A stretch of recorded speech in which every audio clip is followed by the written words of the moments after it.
வணக்கம் கோவை மக்களே. இன்னைக்கு நம்ம எங்க இருக்கோம்னு பாத்தீங்கன்னா கோயம்புத்தூர் நீலம்பூர்ல தாங்க ஒரு சூப்பரான பிரம்மாண்டமான 2BHK தான் இன்னைக்கு நம்ம பார்க்க வந்திருக்கோம். 2.25 சென்ட்ல 30க்கு 40ங்கிற டைமென்ஷன்ல சூப்பரா கிழக்க வாசல் வச்சு ஒரு வீடு வந்திருக்குங்க. வாங்க உள்ள போய் பார்க்கலாம். ஸோ போர்ட்டிகோட சைஸ் பார்த்தீங்கன்னா 14க்கு 16ங்கிற சைஸுங்க. போரு சம்பு எல்லாமே இருக்கு. அது மட்டும் இல்லாம வீட்டோட காமன் டாய்லெட்டும் இங்க இருக்கு மக்களே.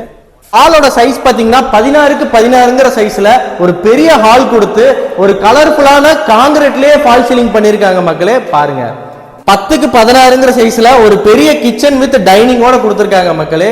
10க்கு 16ங்கிற சைஸ்ல ஒரு பெரிய பெட்ரூம் கொடுத்திருக்காங்க. 10க்கு 10ங்கிற சைஸ்ல ஒரு கிட்ஸ் பெட்ரூம் ஒன்று கொடுத்திருக்காங்க. மாடி மேல வந்தோன்னா கிளைமேட்டே வேற லெவல்ல இருக்குங்க. உங்களுக்கு ஃபியூச்சர்ல இன்கம் வரணும் அப்படின்னா மேலையும் கீழே இருக்க மாதிரியே ஒரு வீடு கட்டிக்கலாம் மக்களே. இந்த வீட்டை நீங்க புக் பண்ணணும் அப்படின்னா பிரைஸ் டீடைல்ஸும் தெரியணும் அப்படின்னா கீழே கொடுத்திருக்க நம்பருக்கு கால் பண்ணுங்க. புக் பண்ணிட்டு போயிட்டே இருக்க மக்களே.